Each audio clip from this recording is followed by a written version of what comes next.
વાલા મારા ધોરણ 11 સાયન્સના વાલા વાલા વાલા બાળકો, બધા ઓલ વેલ, મજામાં છો એવું લાગી રહ્યું છે. તમારા રિસ્પોન્સ, તમારી કામ કરવાની પદ્ધતિઓ, આ તે બધું થોડાક તમારા સારા કમેન્ટ્સ અમને ઇન્સ્પાયર્ડ કરે છે. તમારા બધાના સાથ સહકારથી આજે આપણું ફેમિલી, એટલે કે મારું અને તમારું, રાઈટ, આપણા બધાનું ફિઝિક્સનું ફેમિલી, દિવ્યેશ સરની સાથે મારા વાલા બાળકોનું જોડાયેલું ફેમિલી 1.7K સુધી પહોંચ્યું છે. આઈ હોપ કે તમે મને અને 5K સુધી પહોંચાડવામાં મદદ કરશો. રાઈટ, જોઉં છું મારા વાલાઓ મને કેટલી મદદ કરે છે. તમારે મને કહેવાની જરૂર નથી કે દિવ્યેશ સર તમે મને મદદ કરો. હું તો વણમાગી મદદ કરી રહ્યો છું. એક વસ્તુ તમારી સાથે શેર થઈ રહી છે, એક વસ્તુ તમારી સાથે ડિસ્કસ થઈ રહી છે, and you will get the benefit of it without any expectation. Right? હા, મને તમારી મદદની જરૂર છે. શેની? મેં કીધું એ પ્રમાણે 1.7K સુધી આપકા સબસ્ક્રાઇબર પહોંચી ગયા છે. હવે સબસ્ક્રાઇબરને તમારે ક્યાં સુધી પહોંચાડવાના છે? 5K સુધી. મદદ કરો. મને નહીં, આપણા ફેમિલી, મારા ને તમારા. જેટલી કોમ્પિટિશન વધશે, જેટલા તમારા મિત્રો વધશે, એટલી મજા વધારે આવશે. હે ને? બસ મારા વાલાઓ, જોતા રહીશું, મળતા રહીશું. આવી જ રીતે ફિઝિક્સ તમે શીખતા રહેશો, હું તમને શીખવાડતો રહીશ till the and. Right? Okay વાલા બચ્ચા, હવે છઠ્ઠા ચેપ્ટરમાં કદાચ એવું થયું છે કે એકાદ પોઈન્ટ નાનો સરખો સ્કીપ થઈ ગયો છે એવું લાગે છે, તો આપણે એને રિવાઇઝ કરી દઈએ. જો સ્કીપ થયો છે તો ફરીથી ચાલી જશે, અને સ્કીપ નથી થયો અને ચલાયેલો છે તમારી પાસે છે તો રિવિઝન થઈ જશે. તમારું કશું નુકસાન છે નહીં. રાઈટ? ટોપિકનું નામ છે કાર્ય ઉર્જા પ્રમેય. એકચ્યુઅલી 6.2 નંબરનો આપણો આ ટોપિક છે. 6.2 મે બી ક્યાંક કોઈ જગ્યાએ હોઈ શકે છે કે મિસિંગ હોઈ શકે. તો હવે એને સમજવા માટે શું કરવું છે? બહુ નાનું સરખી વાત છે આપણી, તો જોઈ લઈએ. અત્યારે સૌથી પહેલા આપણે એવું કહીએ છીએ કે m દળનો પદાર્થ, m દળના પદાર્થનો પ્રારંભિક વેગ u, અંતિમ વેગ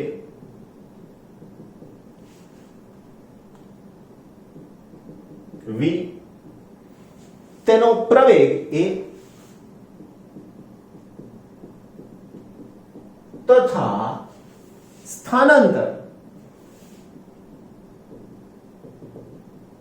s છે.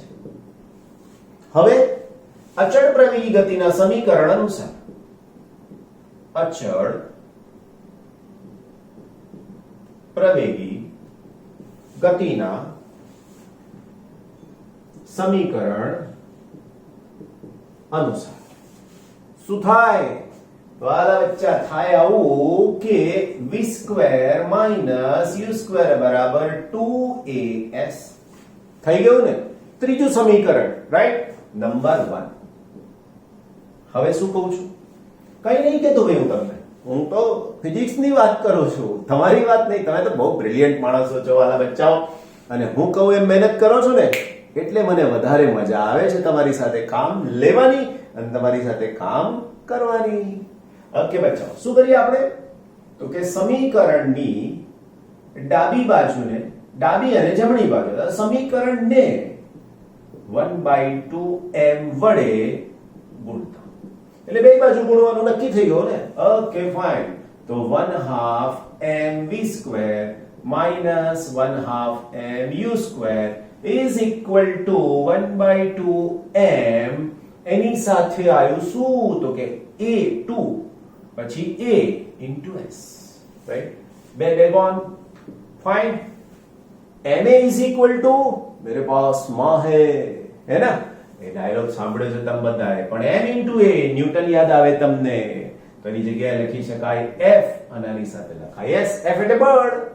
ઓકે વાલા બચ્ચાઓ, તો હવે આપણી પાસે સૂત્ર થઈ ગયું 1/2 mv² minus 1/2 mu² is equal to f into s. અને વાલા બચ્ચાઓ, f into s તો w થઈ જાયલા, હે કે નહીં? કાર્ય થઈ ગયું ને? બળ ગુણાકારમાં સ્થાનાંતર, એવું હું નથી કહેતો, તમે કહો છો હવે તો આવડે છે એટલા માટે. રાઈટ? ફાઇન. સમીકરણ નંબર 1. ત્રિપરિમાણ માટે આ સમીકરણને લખવું છે. સોરી, એક ને એક બે વાર નહીં લખીએ ભાઈ. બોલો તો ખરા સર, એક લખાઈ ગયું ફરીથી એવું. તમે ખરા છો યાર, બોલતા નથી. ઓકે, સમીકરણ 1 ને ત્રિપરિમાણ માટે એટલે સદિશના સ્વરૂપમાં વાલા બચ્ચાઓ માટે લખતા. રાઈટ, તો હવે આને લખું તો v square minus u square is equal to 2 સદિશ a ડોટ સદિશ d. તમને તો એક સર અહીંયા સદિશ મૂક્યો તો અહીંયા કેમ નહીં? જરા ધ્યાનથી બે સદિશનો ડોટ ગુણાકાર જોઈ લેજો. બે સદિશનો ડોટ ગુણાકાર, અને એ ડોટ ગુણાકાર તમને એવી માહિતી આપે છે કે સદિશ a ડોટ સદિશ a બરાબર a સ્ક્વેર. આવું કેમ? મને ના પૂછશો, મેં શીખવાડી દીધું છે. લેક્ચર જોઈ લો આની સાથે રિલેટેડ. આ ચેપ્ટર નું આગળનું જ લેક્ચર છે. મસ્ત પહેલું જ વાલાઓ, ફર્સ્ટ લેક્ચર. અલા જોયું ને? ઓકે, ના હવેની સ્ટ્રેટેજી સેમ. સમીકરણ એકની જગ્યાએ ઓકે સમીકરણ અથવા ઉપરના સમીકરણને શું કરીશું વાલા બચ્ચાઓ? તો કે ઉપરના સમીકરણને અને 1/2m વડે ગુણતા. તો અહીંયા જવાબ આવશે 1/2m v square 1/2m u square is equal to 2 નહીં 1/2m into 2 into a into d cancel. right, હવે પાછું m into a newton f, તો અહીંયા આવશે f ડોટ d અને વાલા બચ્ચા પાર્ટી w. થઈ ગયો ને? લખીએ. પરંતુ 1/2m v સ્ક્વેર બરાબર kf બરાબર અંતિમ ગતિ ઉર્જા. રાઈટ, એવી જ રીતે 1/2m u સ્ક્વેર બરાબર ki. શું કહેવાય? તો એને કહેવાય પ્રારંભિક ગતિ ઉર્જા. તમને એમ થાય કે આવા શબ્દો કેમ વાપર્યા? એટલા માટે વાપર્યા કે ev એ અંતિમ વેગ છે. વાંચો, અંતિમ વેગ. u પ્રારંભિક વેગ છે એટલે એની સાથે જોડાયેલા શબ્દો લખ્યા. રાઈટ ને?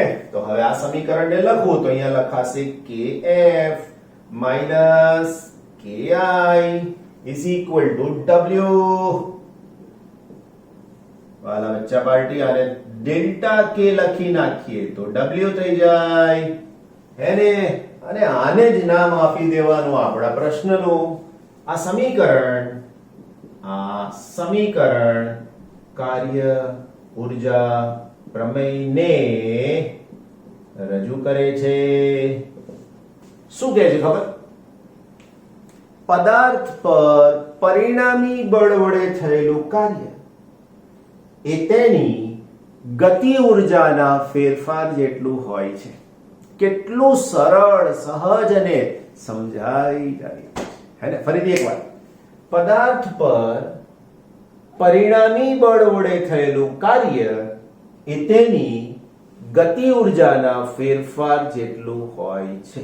રાઈટ, હજુ એકવાર, પદાર્થ પર પરિણામી બળ વડે થયેલું કાર્ય એ તેની ગતિ ઉર્જાના ફેરફાર જેટલું હોય છે, જેને કહેવાય કાર્ય ઉર્જા પ્રમેય.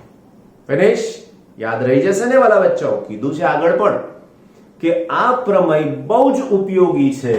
એ વિદ્યુતમાં આવશે ને ચુંબકત્વમાં આવશે. પરમાણુ ચાલતું હશે ત્યાંય આવશે, ન્યુક્લિયસ હશે ત્યાંય આવશે.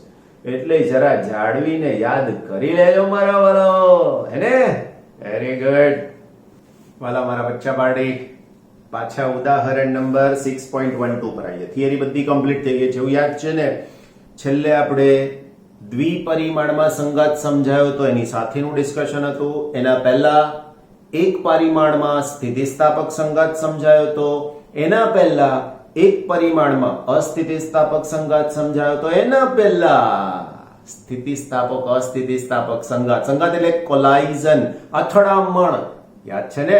બહુ જ સરસ મજાનો ટોપિક છે, એકદમ આમ મજા પડે કે આવું કંઈક નવું જાણવા મળે છે, રાઈટ ને?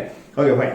સો નેક્સ્ટ ક્વેશ્ચન શું છે આપણી પાસે? 6.12 પેજ નંબર 131, 131 નંબરનો પેજ છે વાલા મિત્રો. તો પ્રશ્ન તમને કંઈક અલગ લાગશે, ગણતરી કંઈક અલગ થશે, પણ હું તમને મસ્ત સમજાવીશ, પ્રશ્નને પણ અને જવાબને પણ, રાઈટ? જો ન્યુક્લિયસનું ધીમા પડવું. હવે તમને એમ થાય કે આપણે શું પ્રશ્ન છે? ના, હવે અંદર સમજવાની કોશિશ કરીએ. ન્યુક્લિયર રિએક્ટરમાં એક ઝડપી ન્યુટ્રોન 10⁷ મીટર પ્રતિ સેકન્ડ ને, એટલે પ્રારંભિક વેગ કેટલો છે? તો કે 10⁷ મીટર પ્રતિ સેકન્ડ. એમાંથી કેટલો કરવો છે? તો કે 10⁻³ મીટર પ્રતિ સેકન્ડ. તમે જુઓ કેટલો વેગ ઘટાડવો છે આપણે, રાઈટ? કે જેથી તેની 92 યુરેનિયમ 235, કેવી રીતે વાંચીશું? 92 યુરેનિયમ 235. ફરીથી એકવાર કેવી રીતે વાંચીશું? 92 યુરેનિયમ 235. બરાબર?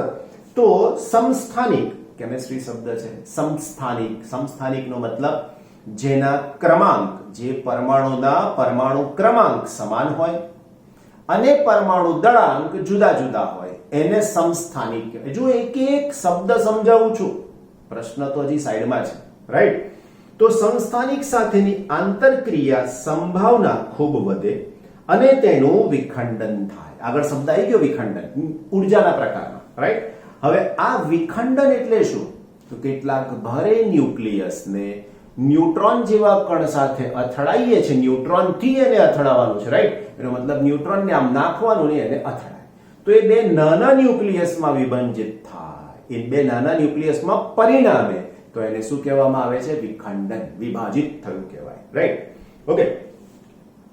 દર્શાવો કે ડ્યુટેરિયમ કે કાર્બન, ડ્યુટેરિયમ એટલે હાઇડ્રોજનનો સમસ્થાનિક કહેવાય 1H2, કાર્બન 6C12, કે જેમનું દળ ન્યુટ્રોનના દળ કરતા ફક્ત થોડા ઘણું જ વધારે હોય છે, તેમની સાથે સ્થિતિસ્થાપક અથડામણ દરમિયાન ન્યુટ્રોન તેમની મોટા ભાગની ગતિ ઉર્જા ગુમાવી શકે છે. હલકા ન્યુક્લિયસ બનાવતા પદાર્થ જેવા કે ભારે પાણી D2O, ભારે પાણી D2O, D એટલે ડ્યુટેરિયમ, જેમ H2O લખો છો ને તમે, H2O જેવી રીતના આપણે લખીએ છીએ પાણી એટલે H2O, આને સાદી ભાષામાં આપણે પાણી કહીએ છીએ. અહીંયા થાય D2O, તો આને નામ આપ્યું છે ભારે પાણી.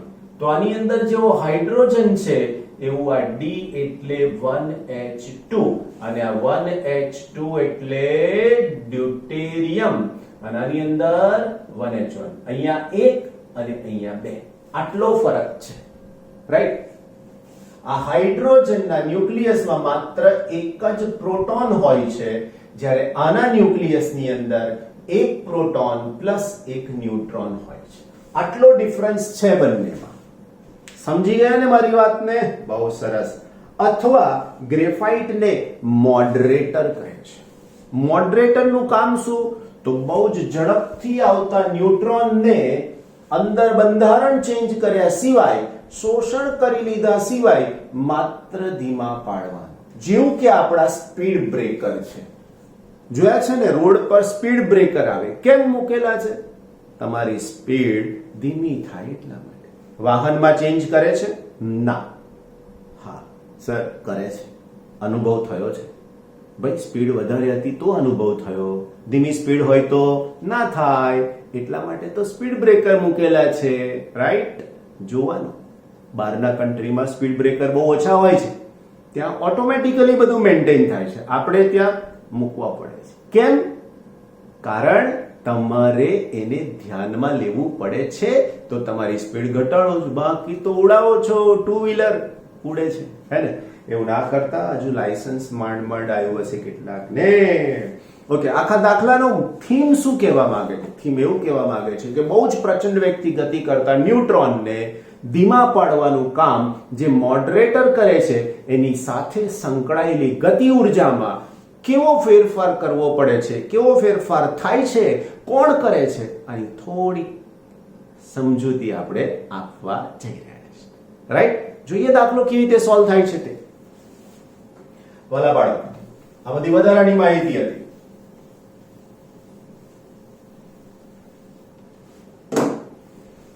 થોડાક આગળના સૂત્રની જરૂર પડશે, રાઈટ? એને સમજવા માટે થઈને આપણે વાત કરીએ છીએ, આવશે બધા સૂત્રો, લખીશ, તમને સમજાવીશ પાછું, રાઈટ ને? જો સૌથી પહેલા ન્યુટ્રોનની પ્રારંભિક ગતિ ઊર્જા.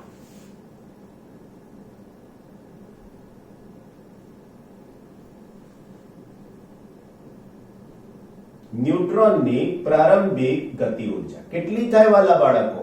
તો હું એને કહી દઈશ ki. ki નું સૂત્ર થાય 1/2 m1 v1i નો સ્ક્વેર.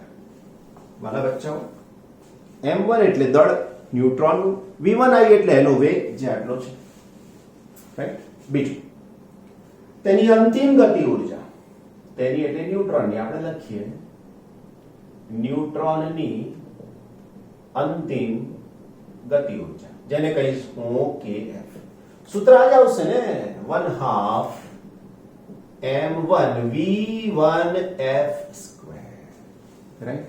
હવે આની અંદર તમારી પાસે v1f નું સૂત્ર આગળની થિયરીમાં ડિરાઈવ કરેલું છે. મેં તમને યાદ રાખવાની ટ્રીક સમજાવી હતી, યાદ રાખવાની ટ્રીક સમજાવી હતી, યાદ છે?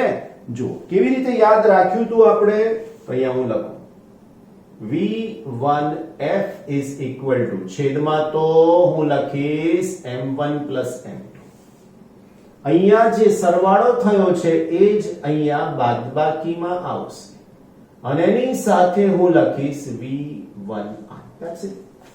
Don't try even to cram. થોડુંક સમજો, ટેકનિક વાપરો, યાદ રહી જાય.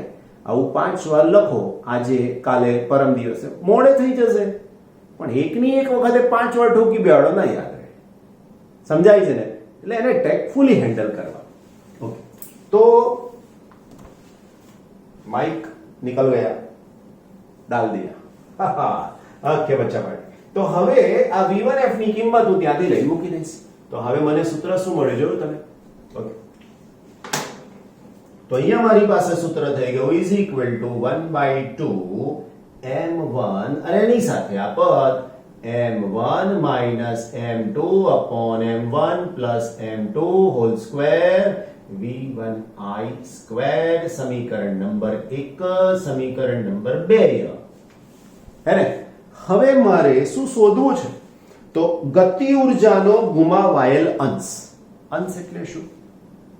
તો તમે જેટલી ગતિ ઊર્જા ગુમાવી દીધી છે કણે એ હવે શોધાય કેવી રીતના? શોધાય એ રીતના કે જે રીતના તમે ટકા શોધો છો. ધારો કે કોઈ એક સબ્જેક્ટ 100 માર્ક્સનું પેપર ધરાવે છે. હવે એની અંદર તમે કેટલા માર્ક્સ મેળવ્યા? તો કે 80 ના છેદમાં 100, બસ મળી ગયો. તમારા મેળવેલો અંશ એવો જ ગુમાવેલો અંશ, રાઈટ? તો અહીંયા આટલી અંતિમ ગતિ ઊર્જા છે, આ પ્રારંભિક ગતિ ઊર્જા છે. તો અહીંયા લખી શકીએ ગતિ ઊર્જાનો ગુમાવાયેલ અંશ, જેને હું કહીશ F1, અને આ F1 નું સૂત્ર થઈ જશે is equal to k1f upon k1i. ઘણાને પ્રશ્ન આનો હોય છે કે સર આ કઈથી આવ્યું? ભાઈ, એ જ તો બેઝિક છે, એ જ તો ફિઝિક્સ છે, અને એ જ તો કન્સેપ્ટ છે, અને એ તો યાદ રાખવાના છે, રાઈટ? કીધું તમને ઉદાહરણ સાથે કે કંઈક મેળવ્યું છે, એવું કંઈક ગુમાવ્યું છે, રાઈટ? તો એની સાથે ધારો કે મારે તમારા માર્ક્સમાં ગુમાવાયેલો અંશ શોધવો હોય, શું કરવાનું? તો કે પેલા 20 બાકી રહ્યા 80 માંથી, એ પ્રમાણે ગુમાવાયેલો અંશ મળે, જેવી રીતે મેળવેલો એવી રીતે ગુમાવેલો, રાઈટ? બહુ સરસ. હવે k1f નું આ સૂત્ર છે મારી પાસે, તો હું સૂત્ર લખીશ 1/2 m1 minus m2 upon m1 plus m2 whole square v1i square divided by 1/2 m1 v1i square. 1/2 m1 1/2 m1 v1i, બધું જ ઉડી જ ગયું છે વાલાઓ. અને તો આનો જવાબ લાજવાબ થઈ ગયો. હવે m1 minus m2 upon m1 plus m2 અને એનો સ્ક્વેર, સમીકરણ નંબર 3. ખબર પડી? ઓકે, હવે શું કહે છે?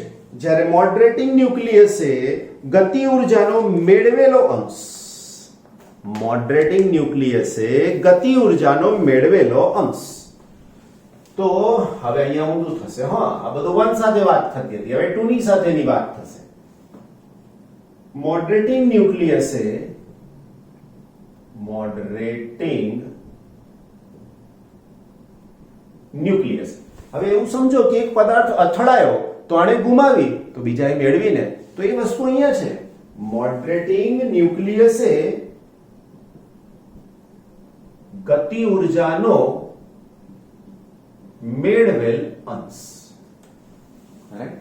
ફરીથી એકવાર, આપણી પાસે ન્યુટ્રોન છે, એ અથડાય છે એટલે આને ઉર્જા ગુમાવવાની છે, પણ સામે જેની જોડે અથડાય છે એ તો ઉર્જા મેળવશે ને. તો હવે એ જે ઉર્જા મેળવે છે એની વાત આપણે અહીંયા રાઈટ નાઉ કરી રહ્યા છીએ. જોઈએ શું થાય સૂત્ર. તો અંશ બરાબર સૂત્ર થશે આની જેમ જ.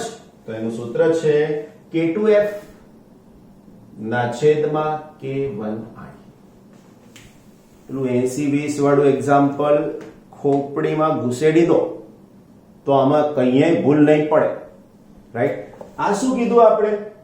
ગુમાવાયેલો. પેલા તમે 80 મેળવ્યા એ અહીંયા આવશે, 20 ગુમાયા એ અહીંયા આવશે. હતી તો પરીક્ષા 100 ની જ. થઈ ગઈ ને વાત? એકદમ ઝક્કાસ. ઓકે વાલા બાળકો, તો હવે આ સૂત્ર હું અહીંયા લખું છું, એમાં તમને થશે પાછું સર આ આયુ કઈથી? સર આ F2 શું? F1 તો અહીં લખ્યા છે. વાલા બચ્ચાઓ, પહેલા જેની પાસે સરવાળો હતો એ સરવાળામાં હું આવું લખું કે F2 F1 1. 100%. આ બે નો સરવાળો એટલે 100%. ભાઈ થાય કે ના થાય મને એવું કહો. 80 માર્ક્સ મેળવ્યા અહીંયા છે, 20 માર્ક્સ ગુમાયા અહીંયા છે. 80 + 20 100. આ એક એટલે 100 ભાઈ. હો, ખબર પડે ને, આપણે 100 ની એક્ઝામ આપી એટલે એ રીતે યાદ કરી લેવાનું. પછી આ અહીંથી આવ્યું હોય, તમારી બુકમાં ડાયરેક્ટ લખ્યું, માથું નહીં ખંજવાળવાનું કા કઈથી આવ્યું. આ અહીંથી આવ્યું છે, તમારા સર બાજુમાં લખી રહ્યા છે, કોઈ નહીં સમજાવે. યાદ રાખજો આ વાતને. વાલા બચ્ચાઓ, આગળ વધીએ. બસ હવે તો કામ પૂરું થઈ ગયું આપણું, હવે ખાલી ગણિત છે. રાઈટ? માટે F2 = 1 - F1 એટલે આ પદ તો અહીંયા લખીશ m1 - m2 m1 + m2. હવે ત્યાં સ્ક્વેર એકનો છે. ચાલો એક સ્ટેપ તમને વધારે લખી નાખું, કોઈ કન્ફ્યુઝન જ રહેવા દેવા નથી માંગતો. = 1 - m1 - m2 નો સ્ક્વેર m1 + m2 નો square = 1 - okay m1 - 2m1 m2 + m2 square divided by m1 square, અહીંયા પણ સ્ક્વેર આવશે હો, m1 square + 2m1 m2 + m2 square. પડી ખબર? હવે આ પદને હું આની સાથે લઈ લઈશ તો મને મળશે F2 = આની સાથે ગુણાશે તો m1 square + 2m1 m2 + m2 square. આ માઈનસ આ બધાને લાગુ પડશે એટલે આવશે -m1 સ્ક્વેર + 2m1 m2. ખબર પડી ને પ્લસ કેમ થયા? આ માઈનસ અને આ માઈનસ. રાઈટ? આ માઈનસ અને આ માઈનસ પ્લસ. હવે આ માઈનસ આને મળશે એટલે -m2 સ્ક્વેર. વાલા બચ્ચાઓ, છેદમાં તો કોઈ ફરક જ નહીં પડે. રાઈટ? એટલે હું લખીશ m1 square + 2m1 m2 + m2 square. વાલા બચ્ચા, તો પાછો વર્ગ લખી દઈએ છે હમણાં, પણ આ m1 કેન્સલ, m2 કેન્સલ, આની સાથે તો આ બેનો સરવાળો થશે. રાઈટ? તો શું થઈ જશે? તો આના ઉપરથી જવાબ લખી દો ડાયરેક્ટ. F2 = 4m1 m2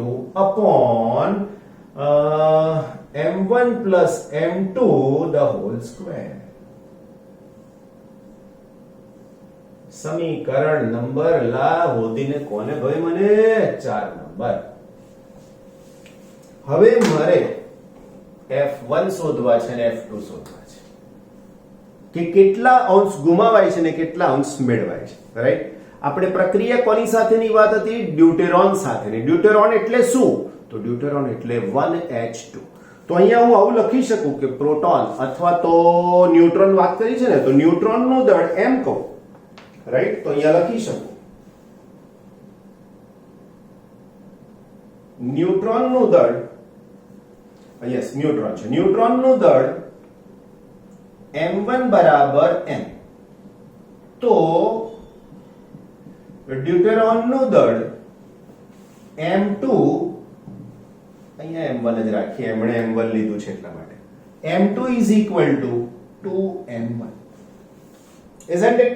બસ સમીકરણ આપણી પાસે અહીંયા F1 ની વાત આવશે. સમીકરણ F1 એટલે સમીકરણ 3 પરથી, સમીકરણ 3 પરથી હવે મારી પાસે આવશે F1. તો F1 is equal to m1, તો m1 રહેશે જ મારા વાલા બચ્ચા પાર્ટી, m1 માઈનસ m2 છે, માઈનસ m2 છે ને m2 એટલે 2m1, રાઈટ. તો minus 2m1 divided by m1 plus 2m1 અને વાલા મારા મિત્રો સ્ક્વેર. આ બાદબાકી તો આની સાથે થઈ જશે minus m1 upon 3m1, m1 ગયા ને સ્ક્વેર. હવે હજી એક સ્ટેપ લખું, ચિંતા નકો કરા, રાઈટ. 1/9. તો આના ઉપરથી છેલ્લું સ્ટેપ કે F1 is equal to 1/9. પડી ગઈ ને ખબર? બસ તો તમારા દિવ્યેશ સર તમારી જોડે છે ત્યાં સુધી કોઈ ચિંતા ના કરશો, રાઈટ.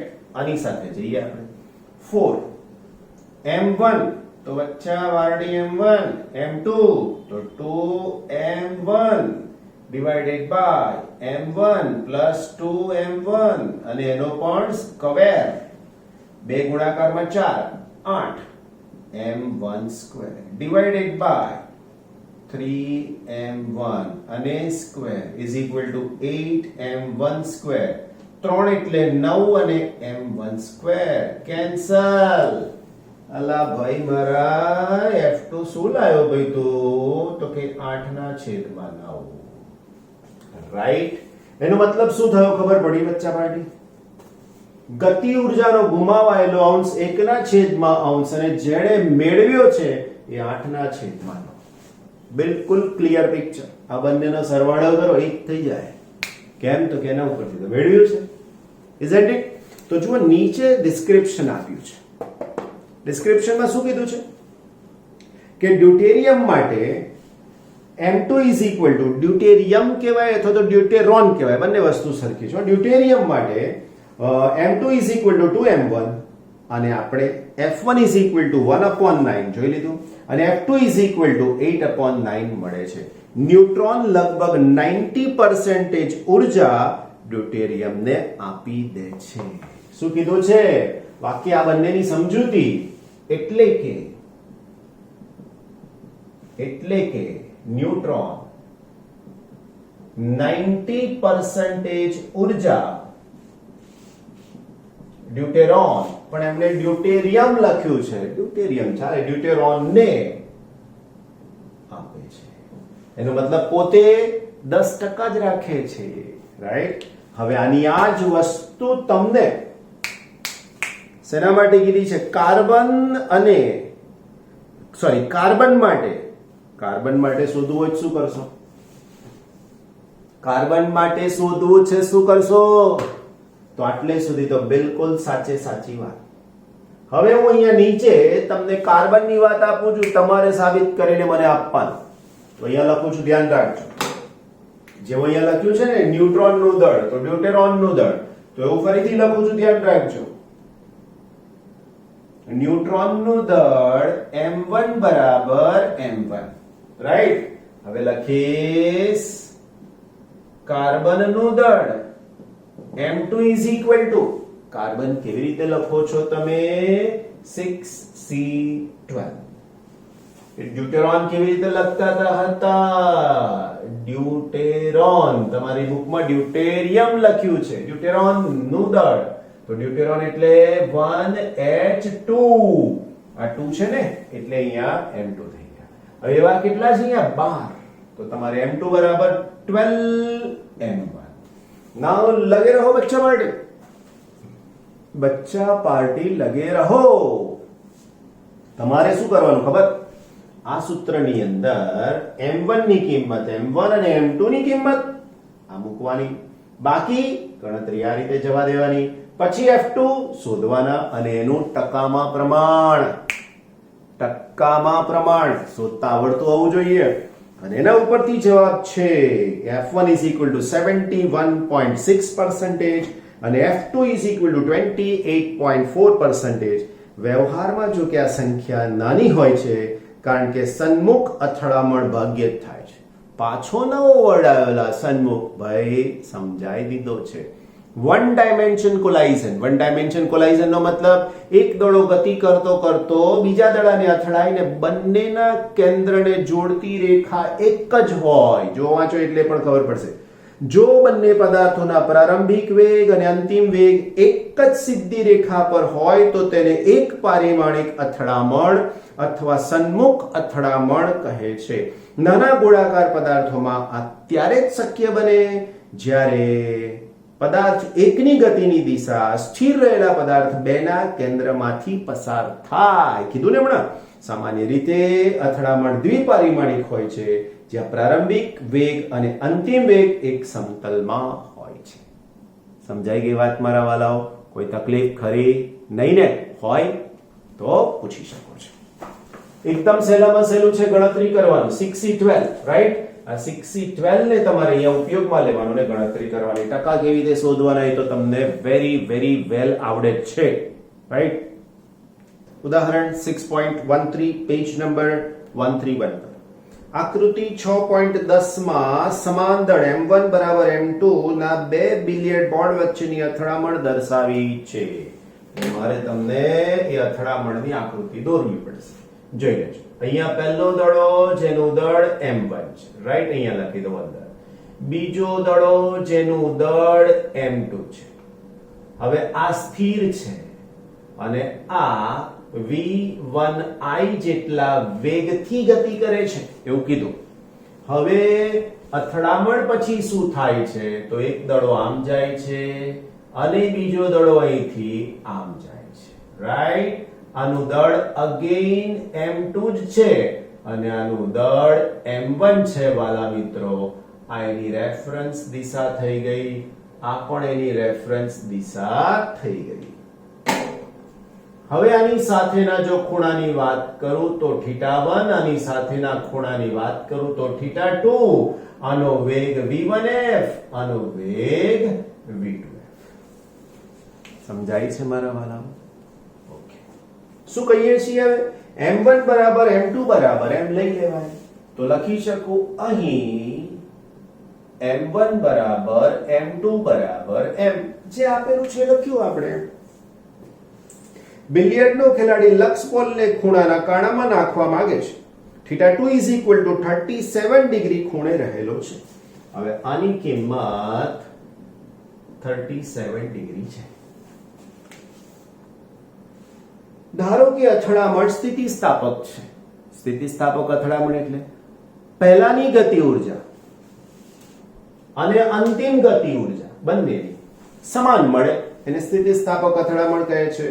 ઘર્ષણ તથા ચાક ગતિ મહત્વના નથી. θ1 ખૂણો મેળવો રાઈટ. હવે અહીંયા લખું છું વેગમાન સંરક્ષણના નિયમ મુજબ શું થાય? તો અહીંયા લખી શકાય વેગમાન સંરક્ષણના નિયમ મુજબ. વેગમાન સંરક્ષણના નિયમ મુજબ M1 v1i સદિશ is equal to M1 v1f plus M2 v2f. વાલા બાળકો, સંરક્ષણનો વેગમાનનો જે નિયમ છે એવું કહે છે કે પ્રારંભિક વેગમાન બરાબર અંતિમ વેગમાન થવું જોઈએ આ બંનેની સાથે. આ સ્થિર છે તો અહીંયા લખીશું નહીં. v1 આવી તો એનું એ રહ્યું. આ બેની વાત કરું તો આ બે માટે મેં પદ લખી દીધું. લખી શકીએ, પરંતુ m1 બરાબર m2 બરાબર m હોવાથી એટલે આ બધા સરખા થઈ ગયા. તો હું આને આવું પણ લખીશ કે mv1i સદિશ is equal to mv1f સદિશ is equal to plus mv2f સદિશ. m cancel. માટે હવે શું થયું તો કે v1i સદિશ is equal to v1f સદિશ plus v2f સદિશ. સમીકરણ નંબર 1.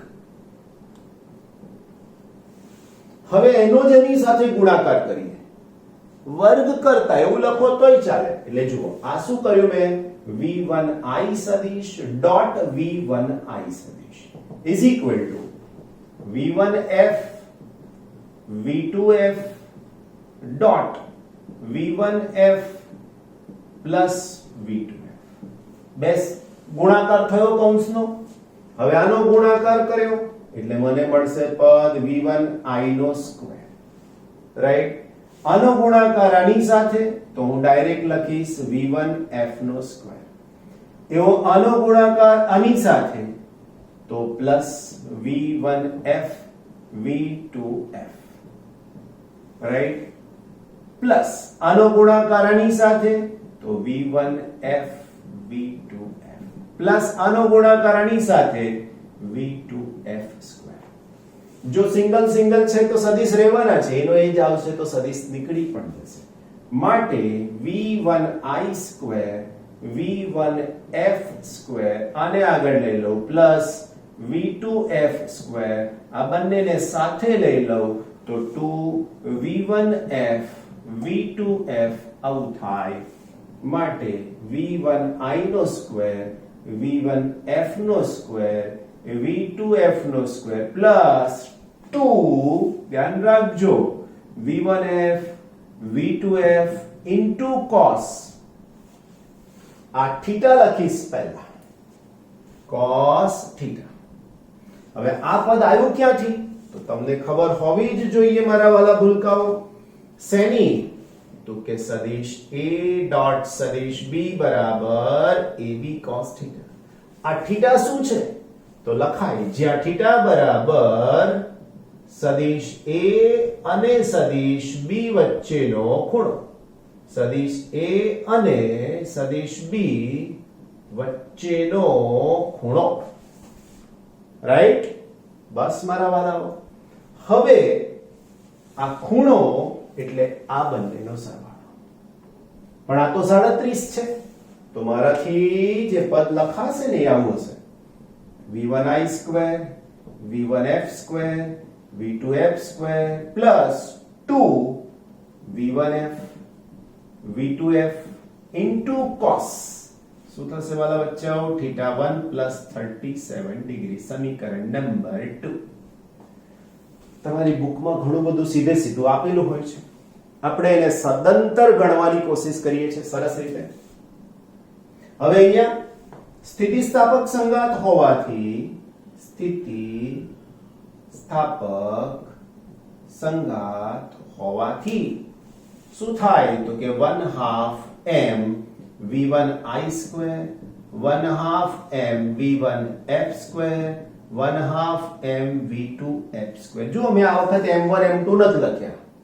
કેમ તો કે બાજુમાં લખી દઉં કે m1 બરાબર m2 બરાબર m લેતા પહેલેથી જ અહીંયા કર્યું એવું અહીંયા નહીં કરીએ. 1/2m 1/2m 1/2m gone. માટે v1i square is equal to v1f square v2f square. સમીકરણ નંબર 3. હવે તમે આને સરખાવો તોય ચાલે, આ બેની જગ્યાએ કિંમત મૂકો તો પણ ચાલે. સરખાવી દઈએ. સમીકરણ 2 અને 3 ને સરખાવતા v1f square plus v2f square plus 2v1f v2f cos theta 1 plus 37 degree અને એની સાથે જમણી બાજુ આ બંને ડાબી બાજુ સરખી છે તો આની જમણી બાજુ લીધી ના ને લેતા તો અહીંયા આવશે is equal to v1f square plus v2f square આ કેન્સલ થઈ જશે એવું આ પણ કેન્સલ થઈ જશે હવે જમણી બાજુ 0 થઈ ગયું તો મારે લખવું જોઈશે માટે 2v1f v2f cos theta 1 plus 37 degree is equal to 0 સમજવાનું હવે છે પરંતુ 2 v1f v2f is not equal to 0 બે શૂન્ય નથી v1f શૂન્ય નથી v2f શૂન્ય નથી માટે આવું હોઈ શકે કે cos theta 1 plus 37 degree is equal to 0 એનો મતલબ કે cos ની કિંમત આ ખૂણા માટે 0 થાય છે હવે cos 0 ક્યારે થાય તો કે 90 માટે લખી શકાય પરંતુ cos theta is equal to 0 તો જ બને જો theta is equal to 90 એનો મતલબ કે આ ખૂણો 90 નો હોવો જોઈએ માટે theta 1 plus 37 is equal to 90 તો આના ઉપરથી બચ્ચા party theta 1 is equal to 90 minus 37 તો હવે તો તમારે ખુદ જ ગણતરી કરવાની રહેશે રાઈટ ખ્યાલ આવ્યો ને બસ તો આ ખૂણો અહીંયા થઈ જાય બાદબાકી જાતે રાઈટ હજુ આની પાછળ કંઈક પાછું શબ્દોમાં સમજૂતી આપી છે આવા જે શબ્દો સમજૂતીના હોય ને જો અહીંયા આમાંથી એમસીક્યુ બનવાની સંભાવના હોય છે જે લઈએ આપણે શું કહેવા માંગે છે જે નીચેનું પરિણામ સાબિત કરે છે જ્યારે બે સરખા દળ બેમાંથી એક સ્થિર હોય ત્યારે એકબીજા સાથે ત્રાસિક તિર્યક એટલે બે પરિમાણવાળી